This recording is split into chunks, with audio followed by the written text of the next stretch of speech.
We discussed about that. So who is going to tell me about the IMC, whatever we discussed in the last class? Raise your hand. Who is going to tell me about it? Raise your hand. What is the meaning of IMCs? What are the advantages of IMC? Who is going to tell me about it? Raise your hand. And today we are going to start the topic pricing strategy. See, we all perceive the quality according to the price. We are going to do this particular topic as well. But before all these things, I just want to know that whatever we discussed in the last class, who is going to tell me about it? Raise your hand. कौन बताएगा मुझे IMC क्या है? Integrated market answer IMC का. Ma'am IMC मतलब integrated marketing communication. इसमें सारे जितने भी एलिमेंट्स हैं उसको इंटीग्रेट करके यूज करते हैं. किसके एलिमेंट्स? कम्युनिकेशन के जितने भी एलिमेंट्स हैं उसको इंटीग्रेट करके यूज करते हैं. और इस आज मतलब हम लोग मास मीडिया से आगे बढ़ चुके हैं और आज IMC का ज्यादा यूज हो रहा है. इसके जरिए जो कस्टमर्स है वो बहुत ऑनलाइन और ऑफलाइन मेथड का यूज करके अब अपने प्रोडक्ट को इवैल्यूएट करने लग गए हैं कि ये इतना वर्दी है कि नहीं. और इसकी वजह से ब्रांड अवेयरनेस भी इजीली क्रिएट होने लगा है. और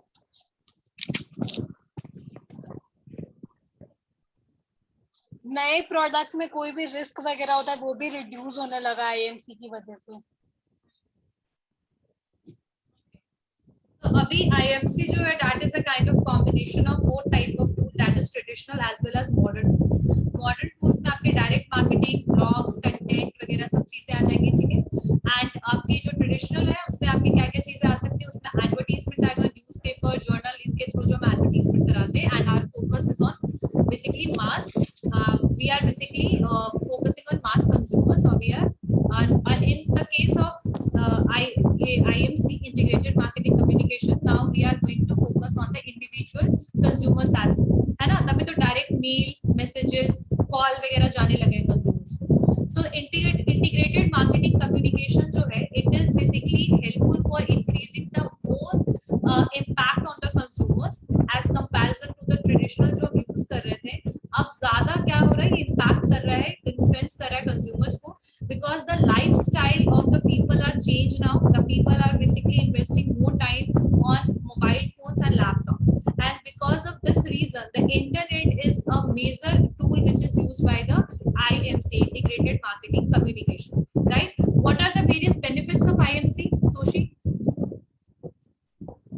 मैम बेनिफिट्स यही था कि जो नए प्रोडक्ट के साथ रिस्क है उसको रिड्यूस करने में हेल्प करता है और ब्रांड अवेयरनेस को क्रिएट करने में हेल्प करता है.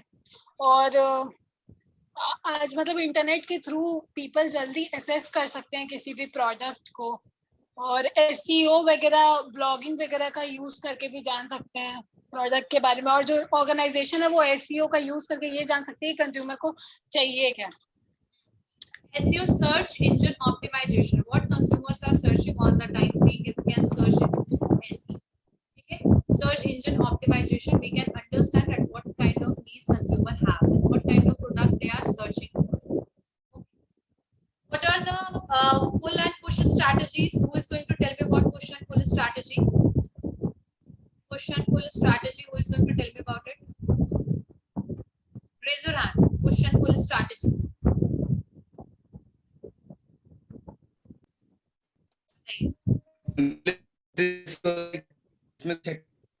हेलो. Yes ma'am.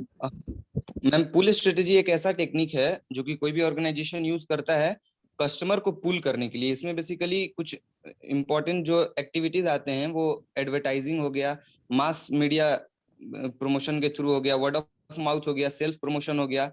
और इसमें बेसिकली फोकस किया जाता है कस्टमर रिलेशनशिप मैनेजमेंट पे भी, ताकि कस्टमर को खुद अट्रैक्ट किया जा सके हमारे प्रोडक्ट की तरफ और कस्टमर खुद आके वो प्रोडक्ट ले. जबकि पुश स्ट्रेटेजी इसके अगेंस्ट है. जैसे कि पुश स्ट्रेटेजी में इसके अगेंस्ट नहीं, इसके ऑपोजिट. पुश स्ट्रेटेजी से ऑपोजिट है. हां, इसके ठीक ऑपोजिट है. जैसे कि उसमें क्या होता है कि उसका एक एग्जांपल है कि जैसे नोकिया कंपनी जो थी वो अपने रिटेलर्स को ये बोलती थी कि अगर आप इतने पीसेस ऑफ मेरे फोन को सेल कर देंगे तो आपको ये गिफ्ट मिलेगा. तो वो कस्टमर सेंट्रिक नहीं था, वो था कि बिजनेस डीलर सेंट्रिक था. उसमें कस्टमर रिलेशनशिप मैनेजमेंट का कोई ये नहीं है कि उस पे फोकस नहीं है, सेल्स पे फोकस था. Very good.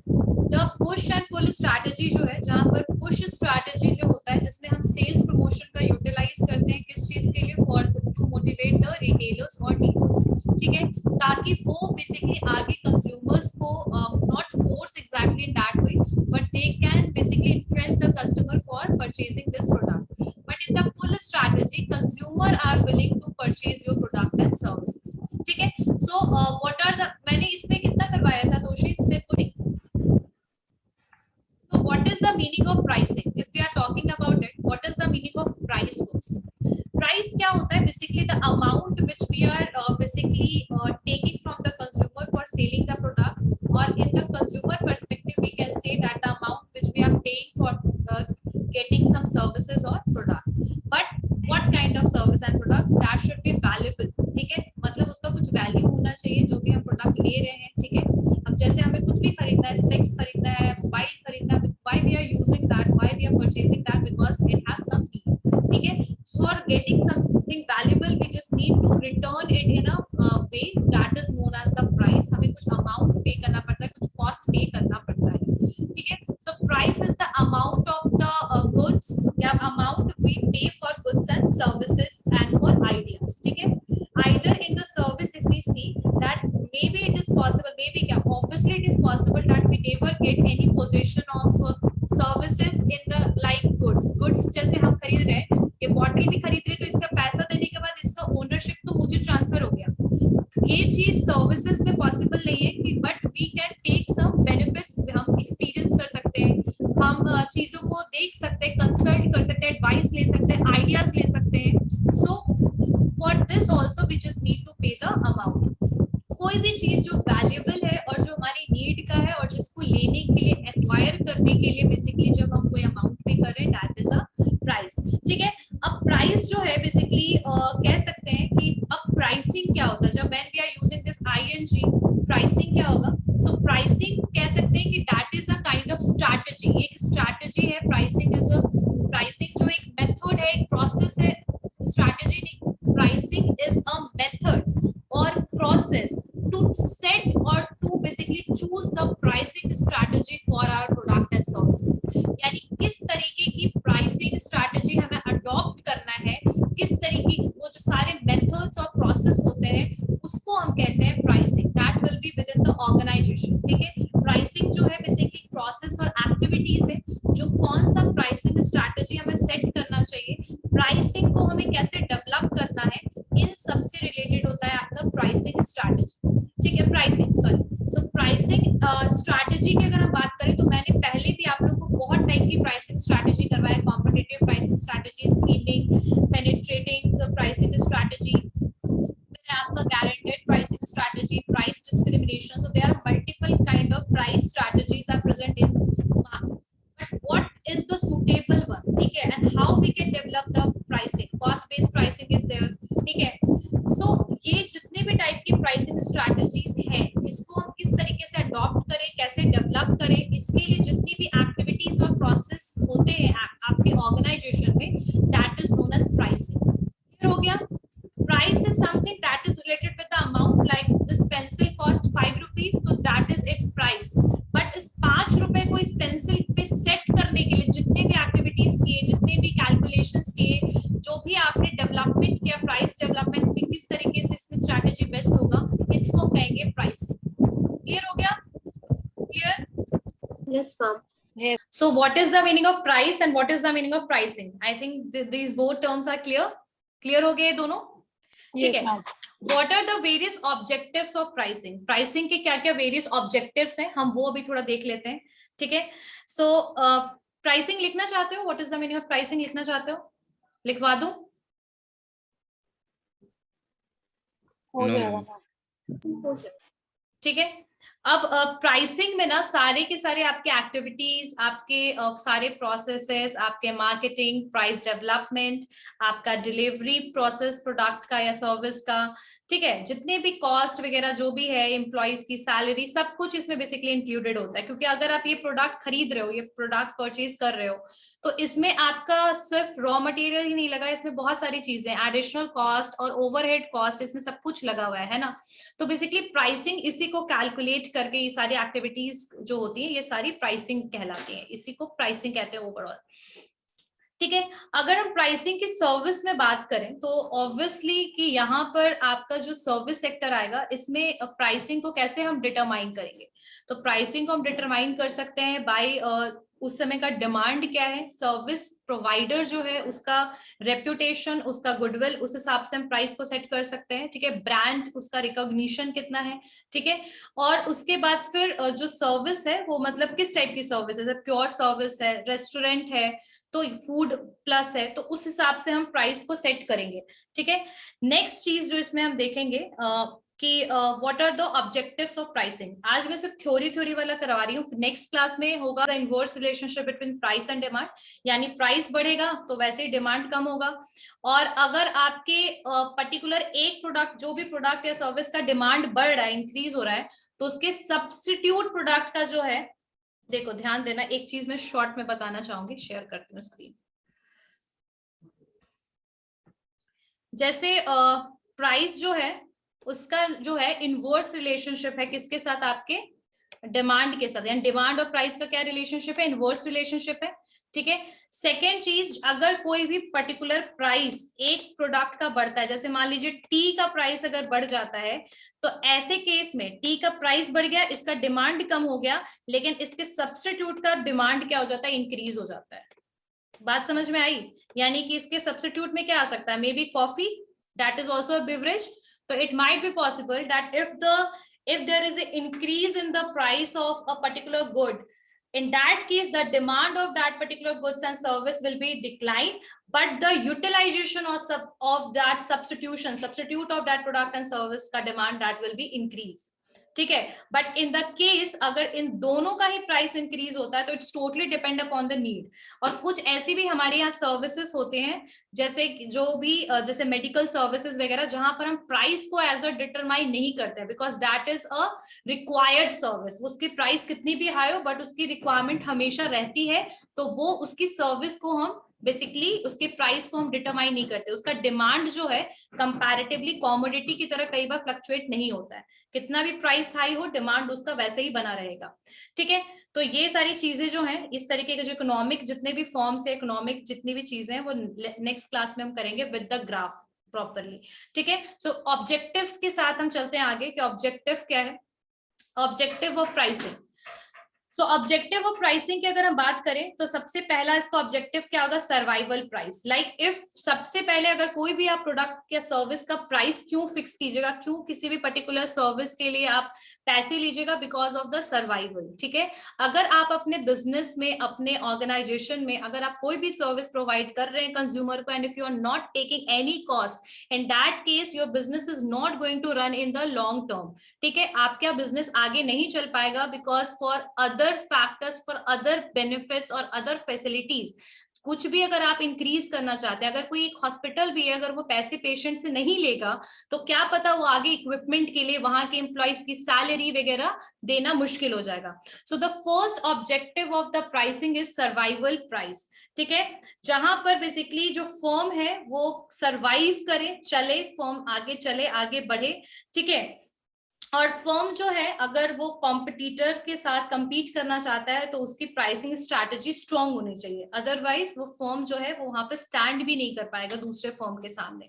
ठीक है, सो यहाँ पर आपको सर्वाइव करना है, लॉन्ग टर्म तक अपनी कंपनी को रन करना है, अपने ऑर्गेनाइजेशन को रन करना है, so for that you need price. ठीक है, पैसा आपको सर्विस के लिए लेना पड़ेगा।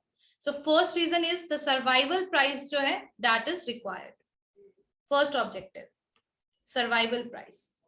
ठीक है, इट माइट बी पॉसिबल कि you are not taking a lot of profit, हो सकता है कि आप प्रॉफिट या हाई मार्जिन नहीं ले रहे हो, लेकिन एटलीस्ट आप इतना अमाउंट जो है आपके पास होना चाहिए कि आपका जो कॉस्ट या ऑफ इन्वेस्टमेंट है या रिटर्न जो है, रिटर्न ऑन इन्वेस्टमेंट जो है वो प्रॉपरली आपको मिले। ठीक है, यानी कि अगर आपने किसी पर्टिकुलर फर्म में 2 लाख रुपए लगाए हैं तो एटलीस्ट उतना भी पैसा निकल जाए, ये बहुत ज्यादा जरूरी है। ठीक है, और साथ साथ में अगर लिटिल मार्जिन और कम मार्जिन के साथ भी अगर आपका बिजनेस रन कर रहा है तो ठीक है, लेकिन सरवाइव करना बहुत जरूरी है। इसीलिए प्राइस का सबसे पहला ऑब्जेक्टिव है that it leads to basically growing, growth के लिए एंड फॉर सर्वाइव के लिए। नेक्स्ट वन इज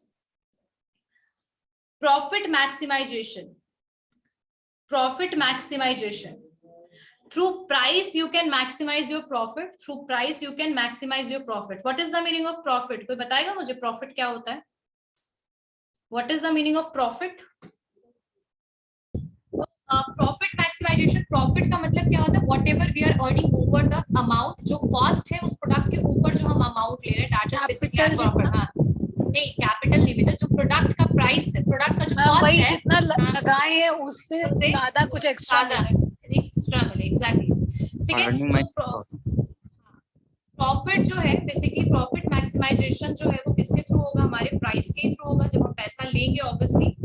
अब ये जहां सर्वाइवल वाली बात आती है वहां पर तो मे बी सिर्फ और सिर्फ आप कैपिटल अमाउंट चाहेंगे कि आपको कैपिटल अमाउंट जो है वो ही एटलीस्ट रिटर्न ऑन इन्वेस्टमेंट मिले, बट यहाँ पर we will just try to take the margin as well, ठीक है।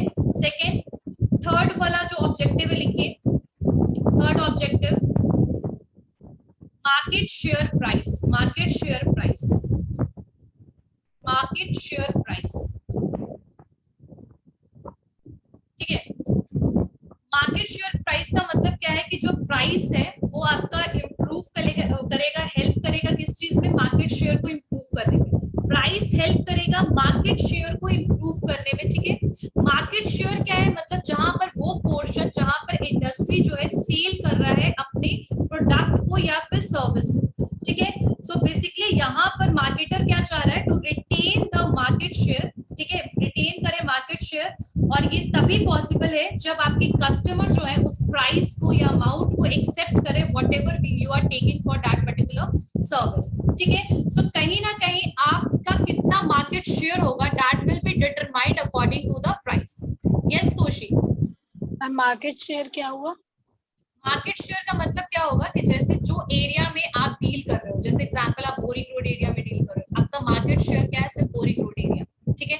सो मार्केट शेयर इंक्रीज करने में it will also going to help you. जैसे कि मान लीजिए कि आप जहां पर भी आप सर्विस प्रोवाइड कर रहे हो उस एरिया में अपने आप को या तो रिटेन करना चाहोगे, उसके लिए आप किस तरीके की प्राइसिंग स्ट्रैटेजी को यूज कर रहे हो, कितना प्राइस ले रहे हो, इट मैटर्स। हो सकता है कि उस एरिया में और भी कॉम्पिटिटर्स आ जाएं और आपसे वो लो प्राइस में वही सर्विस प्रोवाइड करने लगे, तो ऐसे केस में क्या हो सकता है कि the consumer is going to shift toward the other service sector, right. So इसीलिए आपको प्राइस जो है वो आपके मार्केट शेयर को रिटेन करने में हेल्प करेगा, ग्रोथ में आपको हेल्प करेगा, बट जो प्राइस होना चाहिए वो प्रॉपर होना चाहिए, ठीक है। ऐसा ना हो कि आप एक्सेसिव प्राइसिंग, एक्सेसिव प्राइस ले रहे हो। So it is going to help you. Market share price का मतलब क्या होता है इसमें लिख लीजिए 2-3 line market share price. Market share price में 2-3 लाइन को जरूर लिख लीजिए। Price helps to improve market share, yeah, price helps improve market share, price helps improve market share। आगे लिखिए what is the meaning of market share here? तो लिखिए market share means that portion of industry sale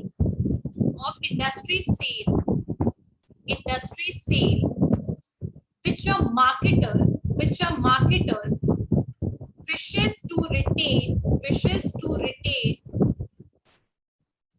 wishes to retain market share। इस तरीके से बस यहीं तक आप लिखिए, इसके आगे मत लिखिए। Marketer wishes to retain the market share,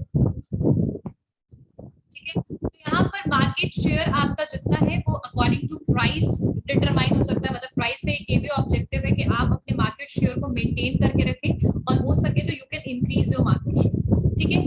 अब यहाँ पर एक और पॉइंट आएगा next, service quality leadership. Service quality leadership, these all are the points. Pricing के ऑब्जेक्टिव अकॉर्डिंग टू सर्विस है ये सारे पॉइंट्स, ठीक है।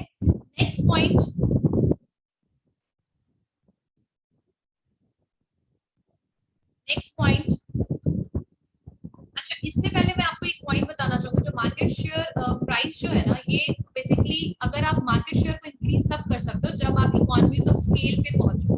तो क्या होगा इसको मैं थोड़ा सा एक्सप्लेन करती हूँ। जैसे कि मान लीजिए कि आप कोई सर्विस प्रोवाइड कर रहे हो, ठीक है। मान लीजिए कि आपका कोई हॉस्पिटल, एग्जाम्पल है मेडिकल हॉस्पिटल है। अब वो जो है फी कितना ले रहा है, फी कितना बेसिकली ले रहा है बेसिकली पेशेंट्स, ठीक है। ठीक है, ये बहुत ही इररिलेवेंट एग्जांपल इसलिए क्योंकि इसमें डिमांड और ये कोई शिफ्ट नहीं होता है, सच इतना ज्यादा चेंजेस नहीं आता, बिकॉज ये बिल्कुल बोल सकते हैं ना एक्सट्रीम नीड वाली चीज है।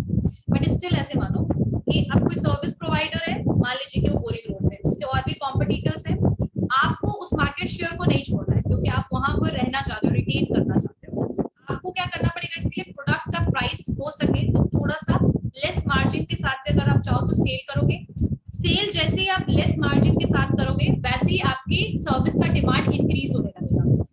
एक टाइम के बाद जब सर्विस का डिमांड इंक्रीज हो गया और एक ब्रांड रिकॉग्निशन हो गया, ऐसे केस में सिचुएशन क्या होगा कि जो बाकी के कॉम्पिटिटर्स हैं कंपैरेटिवली टू यू, मतलब आपसे कंपेयर करने में वो अभी आपसे लैग कर रहे हैं, पीछे हैं, ठीक है।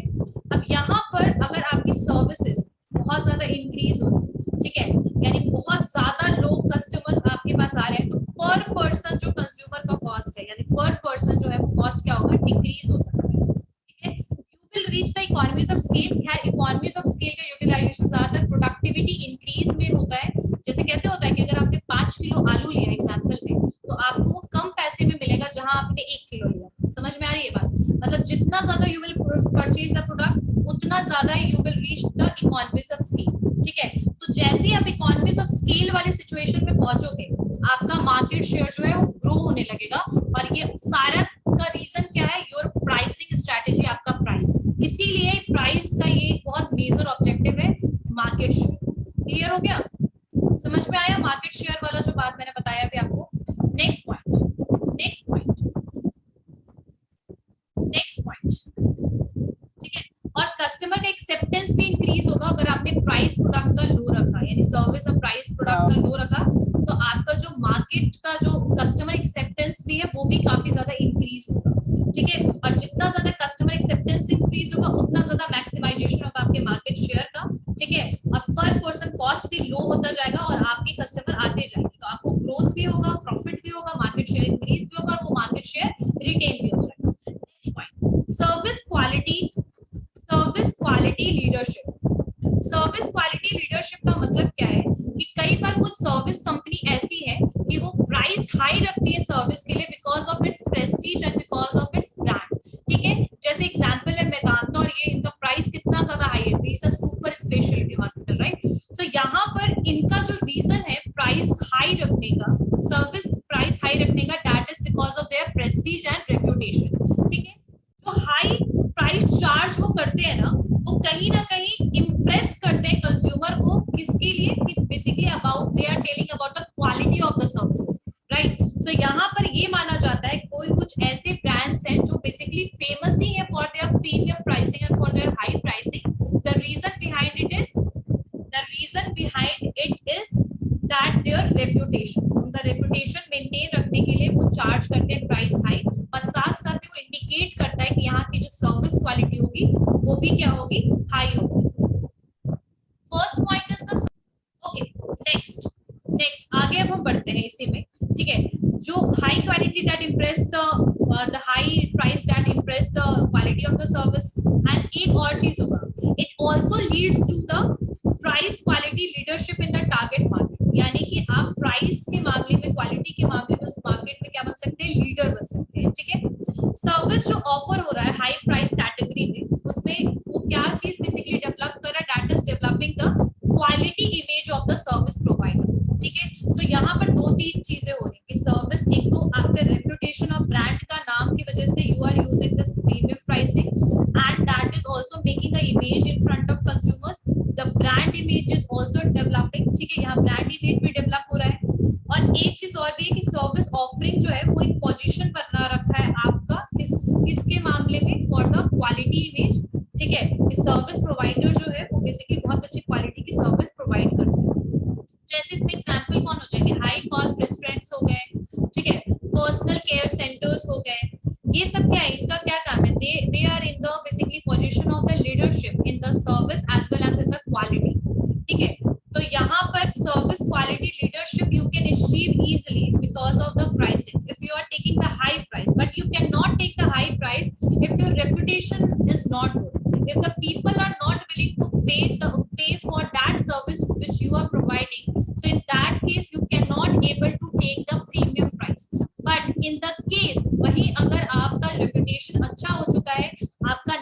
चुका है और आपके प्राइस को मतलब पे करने के लिए बेसिकली लोग देने के लिए पोटेंशियल कस्टमर अवेलेबल है, रेडी है, तो ऐसे केस में you can easily able to achieve the service quality leadership, जहां पर आपका जो प्रीमियम प्राइसिंग है that is totally related with the service quality.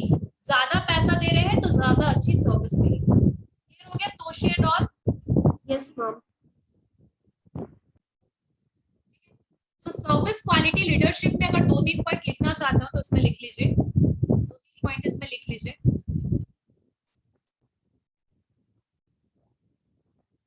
First, देखिए इसमें, a service company may use a pricing policy to prove its prestige. A service company may use a pricing policy to prove its prestige, to prove its prestige. Yes, Aditya?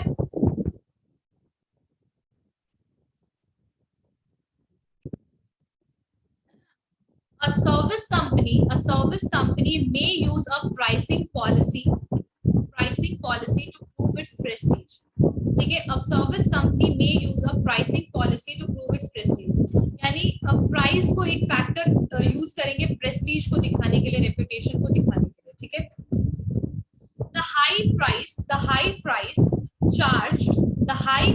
charged impresses the quality of the services.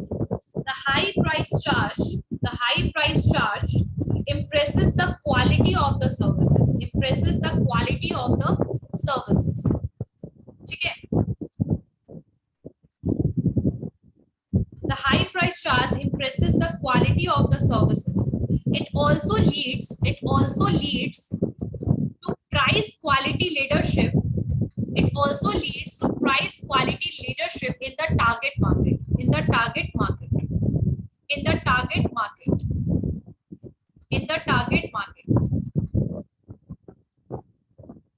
Service offering positioned in the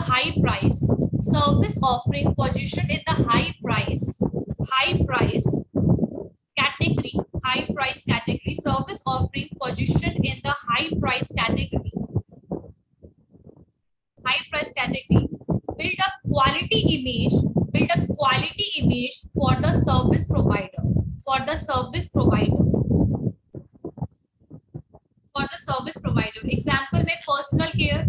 Example में personal care can be the example, high price restaurants कह सकते हैं।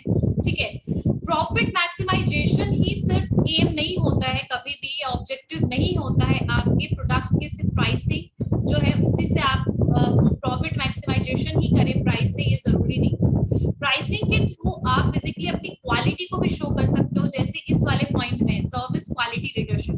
यहाँ पर सिर्फ profit maximisation M नहीं है, यहाँ पर रेपुटेशन बिल्ड किया जा रहा है, क्वालिटी को शो किया जा रहा है with the help of price. ठीक है, जैसे आप कभी भी एग्जांपल में देखिए, if you will go to the 5-star hotel and if you will go to the normal restaurant, the difference you will definitely see, right, differences आपको दिख जाएंगे। तो यहाँ पर 5-star होटल का रेपुटेशन जो है that is enough to tell you about the quality which are provided by the service, which is provided by service provider, right? Okay, next point, यहाँ पर जो प्रॉफिट मैक्सिमाइजेशन कभी भी एम नहीं हो सकता है। Okay, target market, service offering position in high price category,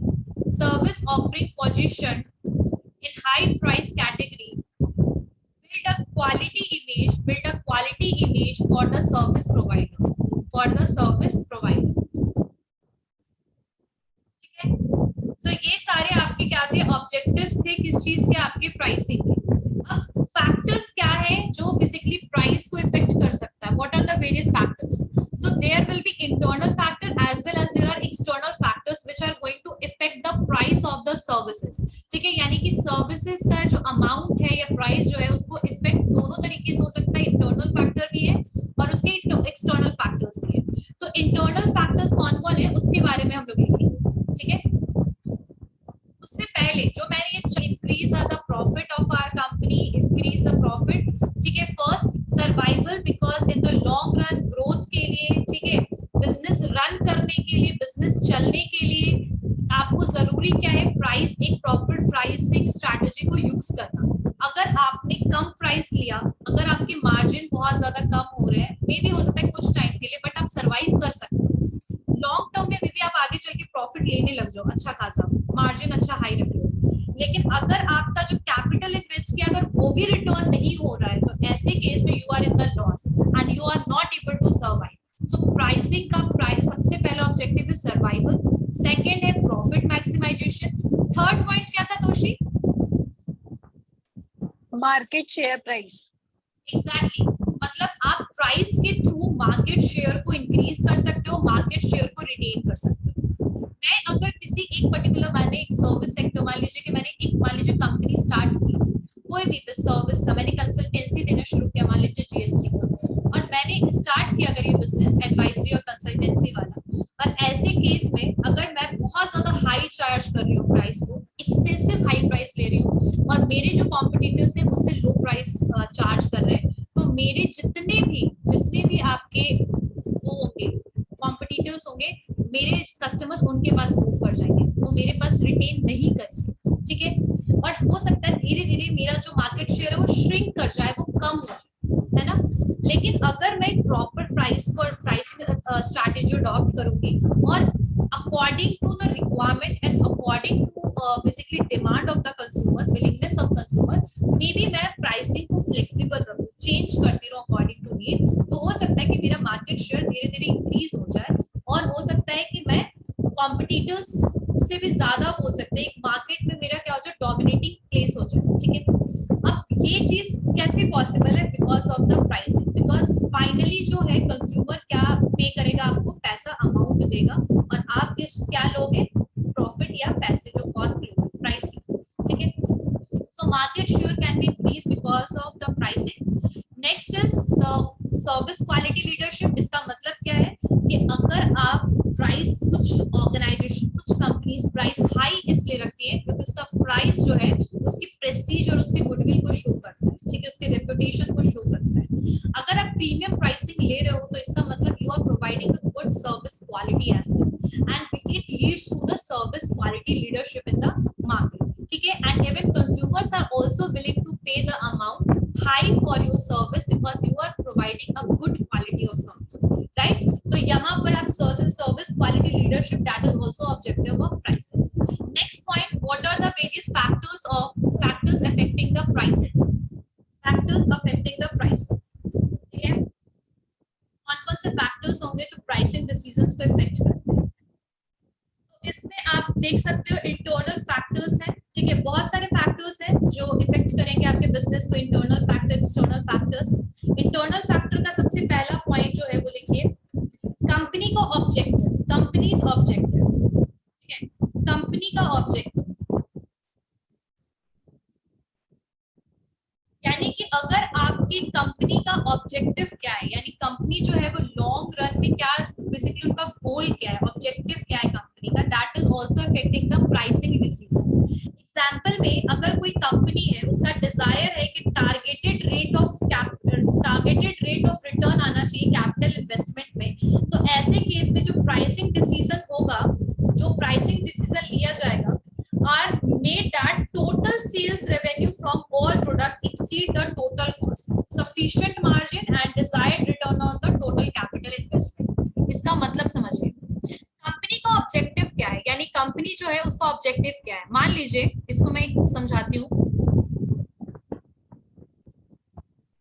मान लीजिए कि कंपनी का जो ऑब्जेक्टिव है कि हमें ROI यानी रिटर्न ऑन इन्वेस्टमेंट जो है वो हमें 2 साल में करना है, यानी 2 साल में हमें रिटर्न ऑन इन्वेस्टमेंट 2 साल तक हमें लेना है। मान लीजिए स्टार्टिंग में ये पॉलिसी कंपनी का, तो 2 साल में इनको रिटर्न ऑन इन्वेस्टमेंट 2 साल तक लेना है। तो ऐसे केस में अगर कोई प्रोडक्ट का प्राइस कॉस्ट 500 रुपए है, तो उसमें रिटर्न ऑन इन्वेस्टमेंट अगर मान लीजिए 0.2% है, तो इसको हम ऐड करके एडिशनल जो भी अमाउंट होगा वो चार्ज करेंगे विथ मार्जिन, यानी कि हम यहाँ पर कॉस्ट भी लेंगे, मार्जिन भी लेंगे, और साथ साथ में हम आपका रिटर्न ऑन इन्वेस्टमेंट का जो भी कैलकुलेशन या फिर जो भी इसका परसेंटेज आएगा वो भी चार्ज करेंगे। तो ये टोटली डिपेंड करता होता है कि आप प्राइसिंग डिसीजन जो है आपका ऑब्जेक्टिव जैसा रहेगा कंपनी का, आपके जो पॉलिसीज जैसे फॉर्मुलेटेड रहेंगे, you are going to make that kind of pricing decision, right? Okay, I just want to ask next, first point सबको क्लियर हो गया? फर्स्ट पॉइंट सबको क्लियर हो गया कि whatever the objective of the company, whatever that kind of pricing strategy they are going to adopt, और वो pricing decision उसी हिसाब से लेंगे। फर्स्ट पॉइंट, फर्स्ट फैक्टर क्या होगा आपका? First factor that is your companies objective. ठीक है, कंपनी का ऑब्जेक्टिव क्या है? ठीक है, फर्स्ट हो गया company objective clear. Second is organisation structure. Organisation structure, organisational structure यानी आपकी बेसिकली जो ऑर्गेनाइजेशन उसका स्ट्रक्चर क्या है? ऐसे normally we all know that there are 3 level of management is available in every organisation, top level, middle level, lower level and finally the ground floor और work floor level. ठीक है, तो यहाँ पर जो ऑर्गेनाइजेशनल स्ट्रक्चर है that is also internal factor, यानी internally जो प्रोडक्ट के प्राइस को, सर्विस के प्राइस को इफेक्ट करेगा। As we all know generally that the top management जो है उसके पास फुल ऑथोरिटी होता है किस चीज को करने का? Framing the pricing objective and policies. ठीक है, यानी कि पूरा का पूरा प्राइसिंग डिसीजन जो होता है वो कौन बनाता है? सोलिली ज्यादातर टॉप मैनेजमेंट के हाथ में होता है। ठीक है, कुछ फॉर्म्स होते हैं जहां पर वर्कर्स को भी अलाउड होता है डिसीजन मेकिंग में। ठीक है, और ऐसे फॉर्म जहां एम्प्लॉइज के सजेशंस, व्यूज को भी लिए जाता है प्राइसिंग पॉलिसी में, तो ऐसे केस में कई बार जो प्राइसिंग डिसीजंस है वो नॉर्मली डिफरेंट होता है comparatively to whatever pricing decision is taken by the top level management. So कहीं ना कहीं आपका स्ट्रक्चर कैसा है? डिसीजन फाइनली किसके हाथ में है? सजेशंस लिया जाता है कि नहीं? जैसे कुछ एम्प्लॉइज एग्जांपल के लिए उन्होंने बोला कि भाई ये वाला जो सर्विस है सर, इसका मार्केट में प्राइस ऐसा है तो हम लोग ऐसा सेट करते हैं। सो यहाँ employees are also participated in making the price, right? Taking the pricing decision. So whatever the kind of the system or structure is in the organization, that is also going to determine or affect your pricing decision. Clear हो गया? The second internal factor that is organization structure, or we can say organization structure, or organization structure also leads to the flexibility. Flexibility में भी change भी करने में, अगर employees वगैरह हैं और वो बता रहे हैं कि भाई प्राइस ये होना चाहिए, टॉप लेवल हो सकता है रिजिड बनाए, एम्प्लॉइज जो होते हैं अलग अलग एम्प्लॉइज अलग अलग सजेशंस दें, तो फ्लेक्सिबिलिटी भी होगा इसमें, मल्टीपल माइंड यूज होगा, आपके प्राइसिंग डिसीजन जो है वो डिफर हो जाएगा। ठीक है, क्लियर हो गया? Second point. नेक्स्ट, जैसे कि फॉर एग्जांपल यू, अगर आपकी कोई कंपनी है और आप ऐसा चाहते हो कि हम जो है 2 साल तक रिटर्न ऑन इन्वेस्टमेंट लेते रहे, मतलब एक पर्टिकुलर परसेंटेज जो है हम जो कॉस्ट है उसमें ऐड करके हम ओवरऑल प्राइस जो है वो चार्ज करें कंज्यूमर को, तो इस केस में हो सकता है नॉर्मल जितना भी आप प्राइस रखना चाहते हैं उससे little bit of high price basically product का सेट करें, प्रोडक्ट या सर्विस का सेट करें। ठीक है, अब मान लीजिए किसी पर्टिकुलर एक एरिया है, मान लीजिए कि कोई भी रेस्टोरेंट है, अब उसमें बहुत बड़े बड़े यूज किए जा रहे हैं जो किचन वगैरह में मशीन्स या कुछ भी इस तरीके यूज किए जा रहे हैं, they are invested around 50 lakh और 1 crore on starting a particular type of business. ठीक है, या फिर दैट रेस्टोरेंट। तो ऐसे सिचुएशन में आप क्या करोगे? हो सकता है पर्सन चाहेगा कि जो 50 लाख हमने इन्वेस्ट किया है वो जल्दी से जल्दी हमें मिले, कवर हो हमारा। ठीक है, तो इसी के लिए जो आपकी कंपनी का ऑब्जेक्टिव होगा उस हिसाब से आप बेसिकली प्राइसिंग डिसीजन लोगे, प्राइस को सेट करोगे। क्लियर हो गया? Next point, organisational structure is also clear. Next point,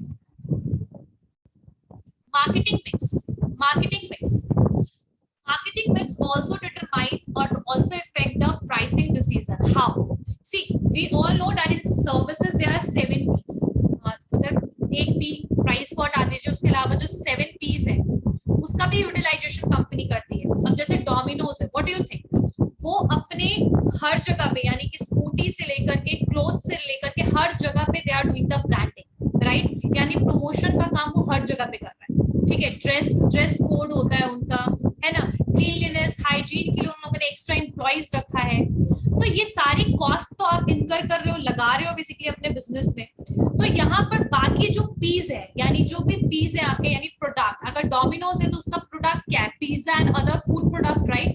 so whatever the cost, अगर मान लीजिए एक एग्जांपल देते हो, अगर शिमला मिर्च, कैप्सिकम का भी प्राइस बढ़ता है तो कैप्सिकम पिज्जा का प्राइस इंक्रीज होगा, राइट? सो कहीं ना कहीं प्रोडक्ट आप क्या बना रहे हो, कौन सा प्रोडक्ट आप डेवलप कर रहे हो, वो एक रीजन हो सकता है, ठीक है? प्रोडक्ट में आपने कितना इनकर किया बनाने में, उसको डेवलपमेंट में, मैन्युफैक्चरिंग में, फर्स्ट।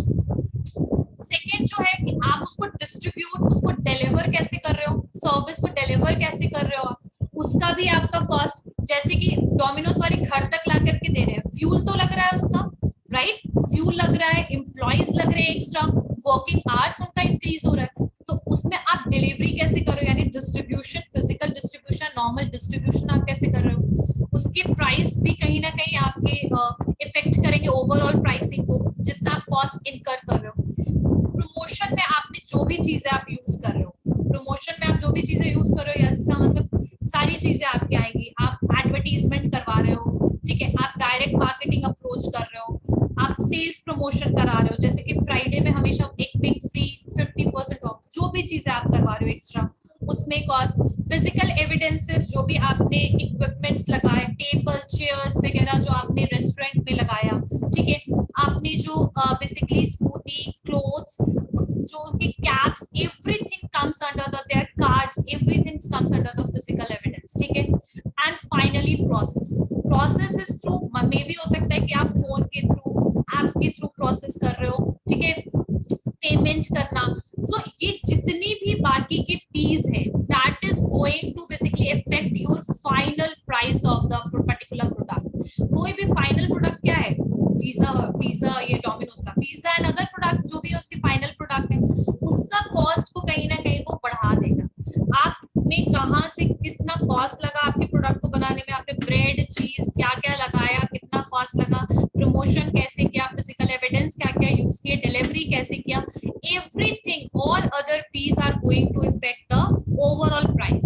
अगर एग्जांपल मैं बताती हूँ कि हो सकता है कि आपकी फ्यूल का कॉस्ट लो हो जाए, that is not possible, still I am saying this, that fuel का कॉस्ट लो हो सकता है, फ्यूल का कॉस्ट लो हो जाए, हो सकता है कि आपके चीज का कॉस्ट लो हो जाए, ब्रेड का कॉस्ट लो हो जाए, तो ऐसे केस में आपका ओवरऑल प्राइस भी कहीं ना कहीं कम हो सकता है, यानी लो हो सकता है, ठीक है? So that is not only effect the increase in the price, but it also leads to decrease in the price, यानी बाकी की जो फीस है उसकी वजह से ओवरऑल प्राइस इंक्रीज भी हो सकता है, और जो नॉर्मल प्राइस है उससे आप उसको डिक्रीज भी कर सकते हैं। क्लियर हो गया, समझ में आ गया? नेक्स्ट पॉइंट, ठीक है? तो इसमें अगर आप लोग लिखना चाहते हो तो लिख सकते हो कि the pricing policy of the firm, the pricing policy of the firm must consider the other component of marketing mix. The pricing policy of a firm must consider the other components of the marketing mix. Other components of the marketing mix. और these factors, आगे ये भी लिख सकते हैं कि these factors will change. These factors will change according to changing market condition, according to changing marketing condition, ठीक है? सो इसका मतलब क्या हुआ कि बाकी के जो भी फीस है, that is going to affect the pricing policies or pricing decision of that particular firm, company or organization. Clear हो गया सबको ये पॉइंट? नेक्स्ट ये सारे इंटरनल है, एक्सटर्नल बाकी। Next is cost of the product,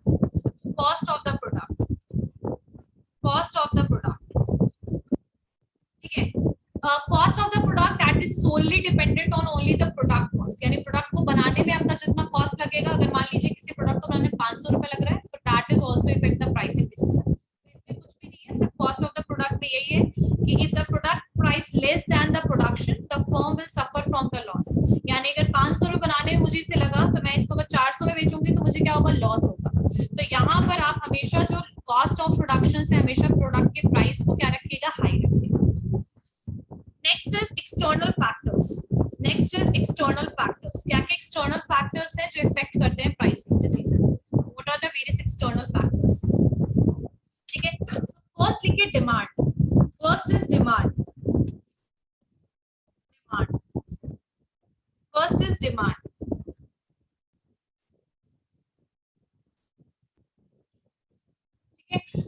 यहाँ पर जब ये डिमांड आया टर्म, तो दैट इज कह सकते हैं ये मार्केट फोर्स का पॉइंट है, ठीक है।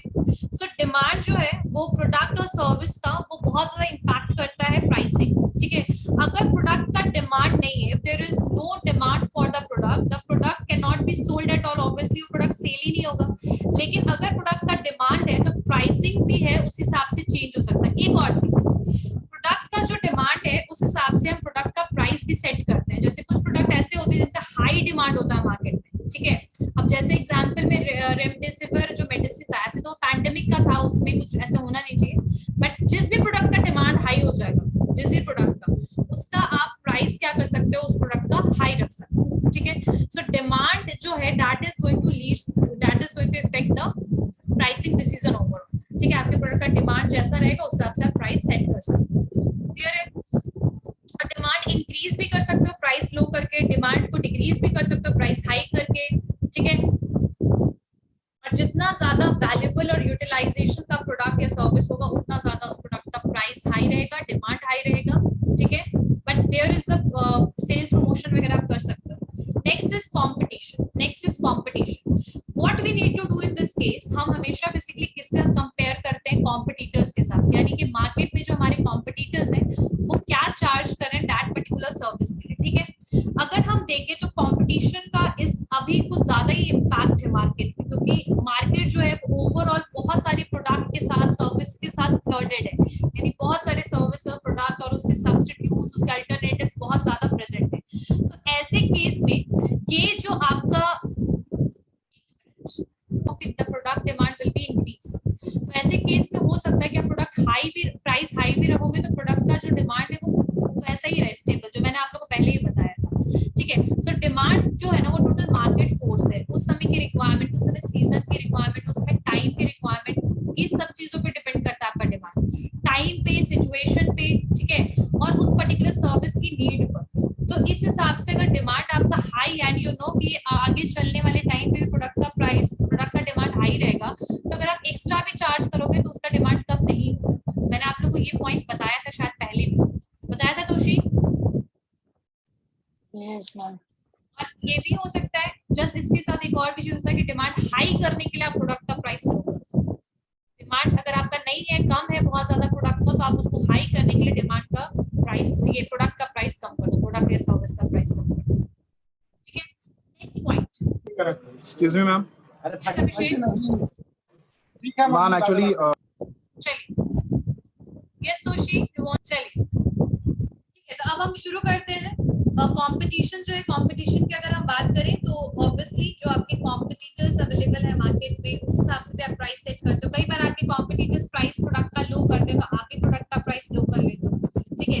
एक मोनोपोली अगर किसी पर्टिकुलर कंपनी का है मार्केट में, तो आप अपनी प्राइसिंग स्ट्रैटेजी और डिसीजंस बिल्कुल उसी के हिसाब से लोगे। वो प्राइस लो करेगा, आप भी प्राइस लो करोगे, वो प्राइस हाई करेगा, आप भी प्राइस हाई करोगे, क्लियर हो गया।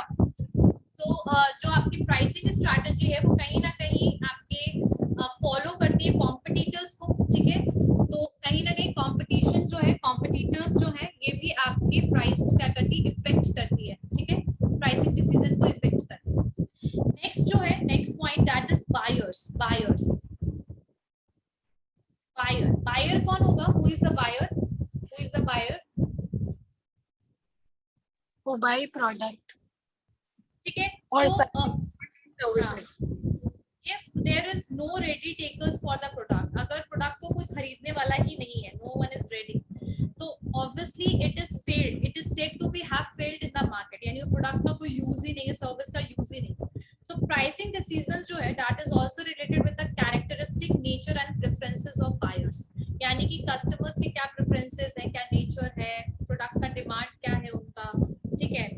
तो ये सारी चीजों पे भी, बायर्स के बिहेवियर पे भी कहीं ना कहीं प्राइसिंग डिसीजन डिपेंड करता है। Buyers nature, behaviour also basically lead to effect the pricing decision, ठीक है। Next is supplier, next one is supplier. अगर हम सप्लायर की बात करें तो there is a supply of required items in the organisation. जैसे अगर कोई भी हो, चाहे सर्विस फॉर्म भी हो, आपको हमेशा कुछ ना कुछ प्रोडक्ट की जरूरत पड़ेगी, because always services supported by product, ठीक है। तो यहाँ पर जो फर्म जो है वो प्राइस को रिड्यूस करेगा, तब कब कर सकता है, जब वहां पर रिड्यूस हो कॉस्ट ऑफ प्रोडक्शन, ठीक है। अगर ऐसा नहीं है तो ऑब्वियसली प्रोडक्ट का कॉस्ट हाई रहेगा। समझिए इसका मतलब। मान लीजिए कि मैंने बताया था मैं जीएसटी काउंसलर हूँ, मान लीजिए एग्जांपल के लिए। अब मैंने क्या किया, मैंने कुछ एडिशनल चीजों को सप्लाई करवाना शुरू किया, जैसे कुछ डॉक्यूमेंट्स वगैरह की, या फिर हो सकते हैं कि लेटर हेड वगैरह में कहीं से सप्लाई करवा दी, ठीक है। तो जितना ज्यादा मान लीजिए कि मेरा लेटर हेड कॉस्ट बहुत ज्यादा इंक्रीज हो रहा है, ऐसा कुछ भी इंक्रीज हो रहा है, ठीक है। इंटरनेट पैक महंगा हो गया है, जहां पर मैं काउंसलिंग करने के टाइम पे इंटरनेट आई एम यूजिंग।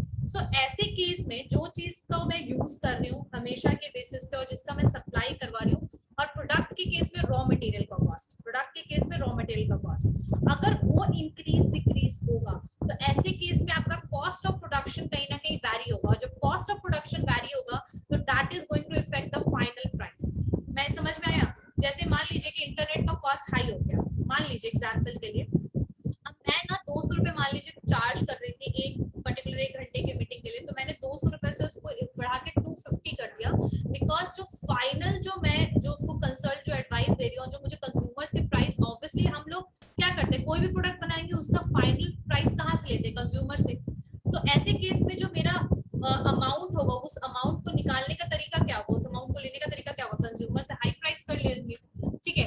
और वहीं अगर मान लीजिए इंटरनेट एक्स कॉस्ट वगैरह लो हो गया, फिर आपका सब प्रिंटिंग कॉस्ट लो हो गया, ऐसे अगर कुछ लो होता है तो ऐसे केस में हम अपने कंसल्टेंसी का चार्ज लो भी कर सकते हैं। समझ में आई बात?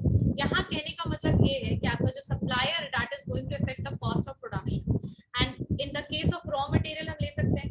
तो फाइनली उस केस में क्या होगा, आपका फाइनल सिचुएशन क्या होगा कि आपका प्रोडक्ट का प्राइस क्या हो जाएगा, डिपेंड या चेंज हो जाएगा, प्राइसिंग डिसीजन हमें वैसे ही लेना पड़ेगा, ठीक है।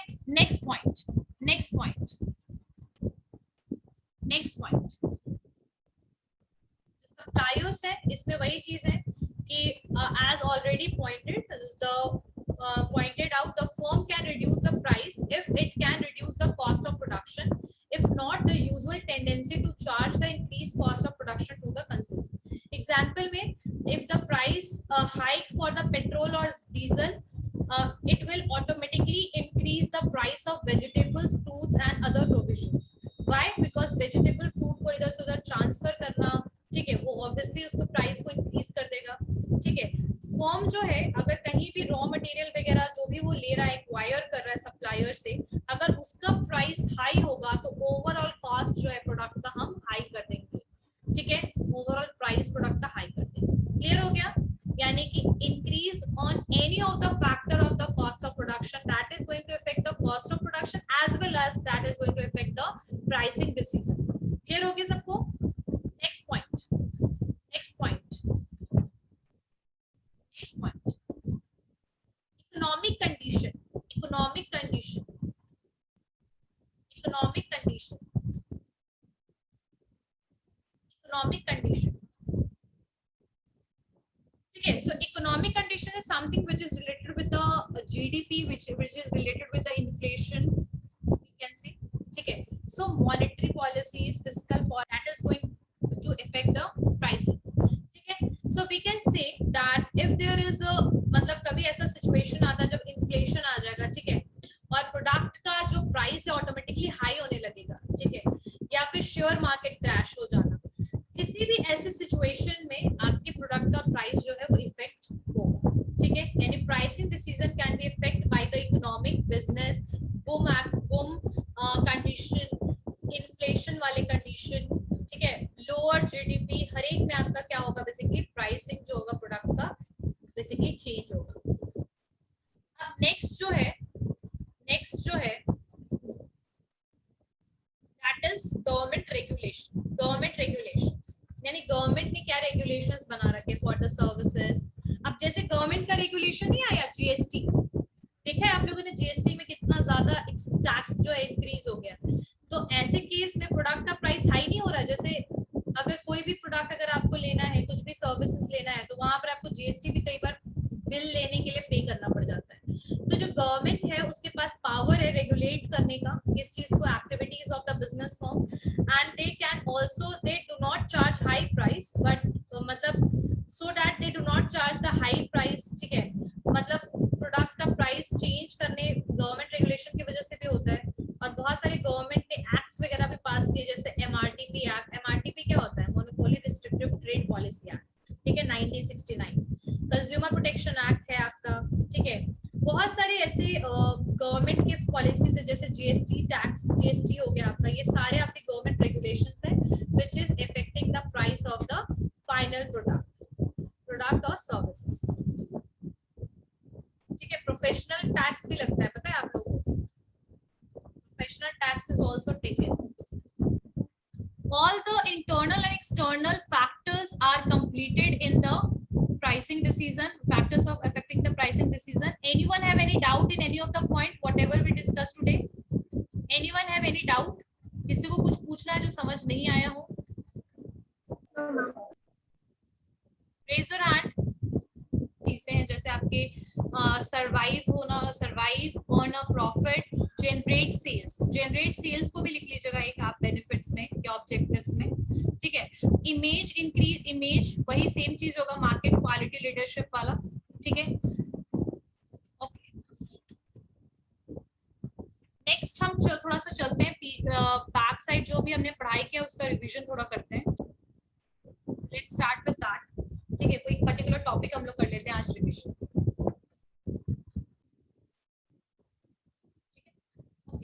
सो बेसिकली जो आपका सर्विस डिजाइन है, सर्विस डिजाइन जो स्टेप्स ऑफ सर्विस डिजाइन है उसको हम करेंगे।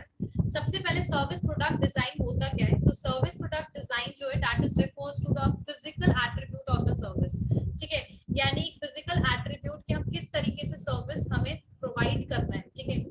अब यहाँ पर आपके सर्विस फैसिलिटी डिजाइन जो है वो फिजिकल लेआउट रेडी करता है कि किस तरीके से आप सर्विस को प्रोवाइड करने वाले हो कंज्यूमर को, कस्टमर का परसेप्शन क्या है आपकी क्वालिटी और सर्विस को लेके, आप किस तरीके से उनको इन्फ्लुएंस कर सकते हो सर्विस प्रोवाइड करके, बेटर सर्विस प्रोवाइड करके।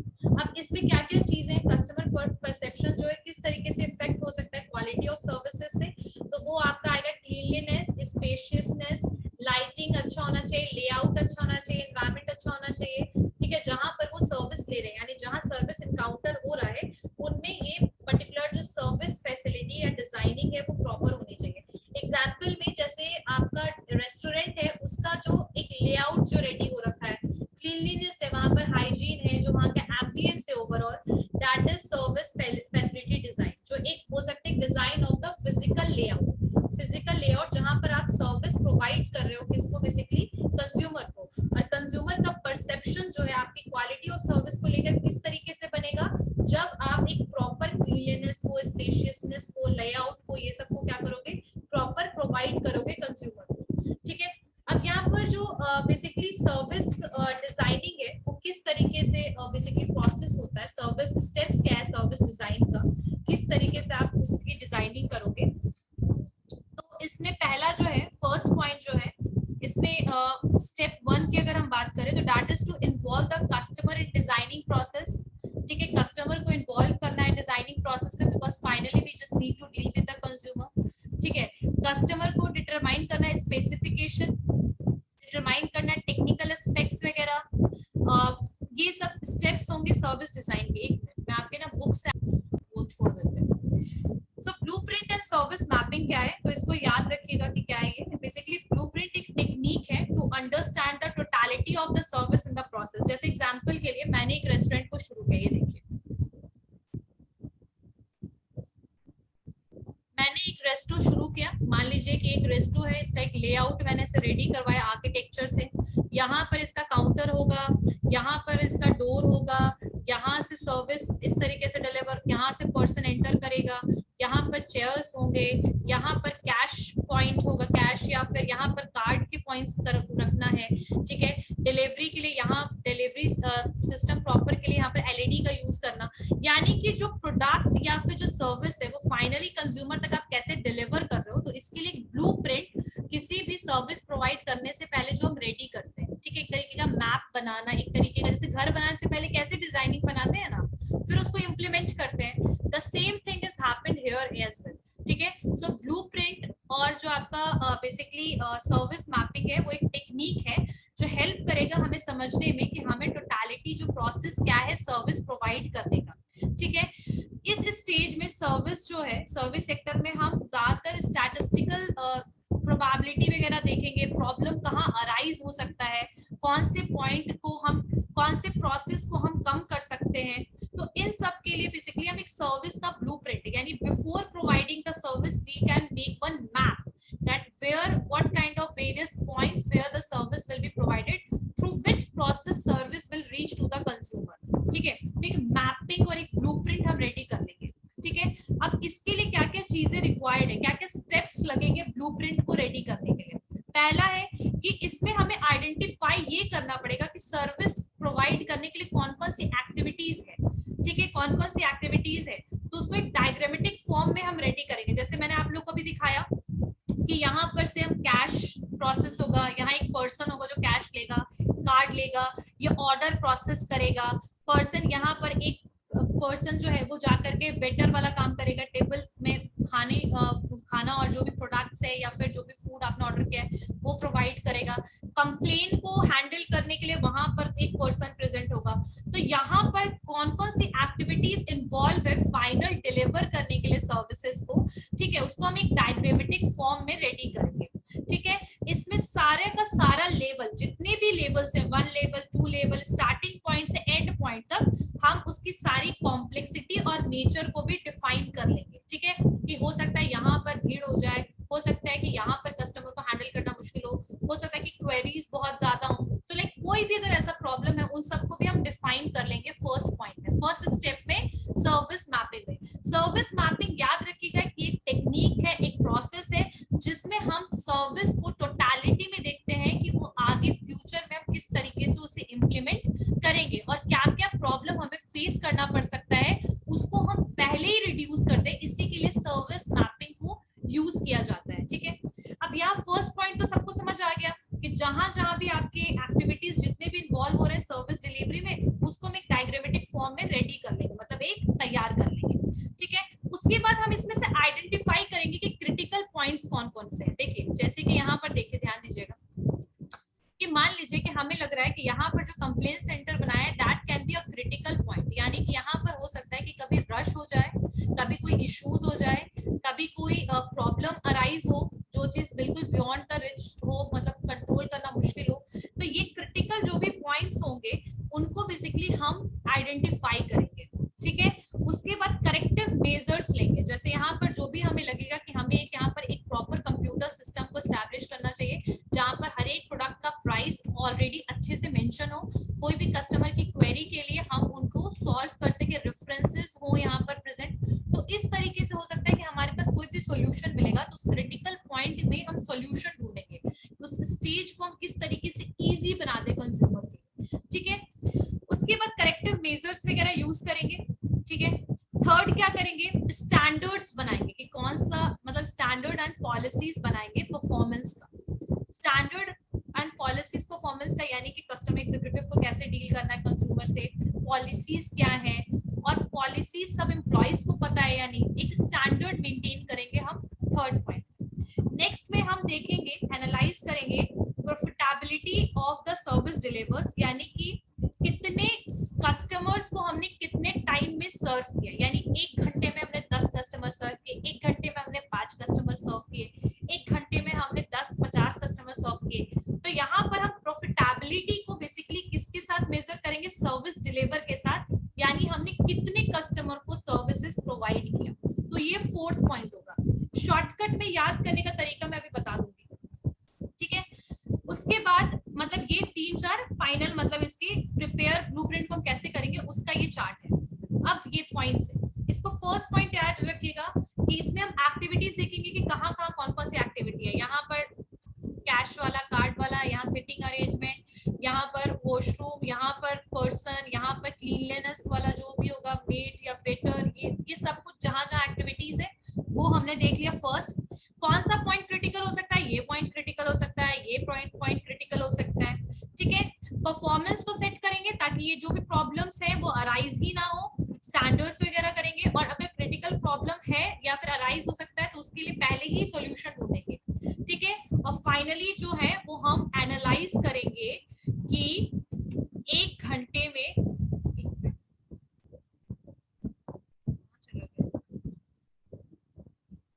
1 घंटे में 1 आवर में हमने कितने कस्टमर को सर्व किया, 50 को किया, 10 को किया, 5 को किया, यानी हमारा जो सर्विस फाइनली जो हम प्रोवाइड कर रहे हैं तो उससे फाइनली प्रॉफिट कितना होगा। तो इस तरीके से हम सर्विस का ब्लूप्रिंट रेडी करेंगे। क्लियर हुआ service blueprint? Service blueprint clear हो गया? यानी एक तरीके Yes, से एस्टिमेशन, एक तरीके से diagrammatic presentation that how we are going to provide the service. ठीक है, सर्विस हम किस तरीके से प्रोवाइड करने वाले, डिलीवर करने वाले कंज्यूमर। तो ये तो आपका हो गया ब्लूप्रिंट एंड सर्विस मैपिंग के कुछ पॉइंट्स। ठीक है, और अगर मुझे और भी मिलेंगे ना तो सर्विस मैपिंग एंड ब्लूप्रिंट्स में हम लोग नेक्स्ट क्लास में भी थोड़ा सा और पॉइंट कवर करेंगे। ओके, क्लियर हो गया? बिहेवियर को किस तरीके से आपके सर्विस इफेक्ट करेगा, सर्विस के इफेक्ट करेगा। जैसे कि अगर एस्पेक्ट्स लिखवाया था। हाँ, एस्पेक्ट्स भी लिखवाया होगा।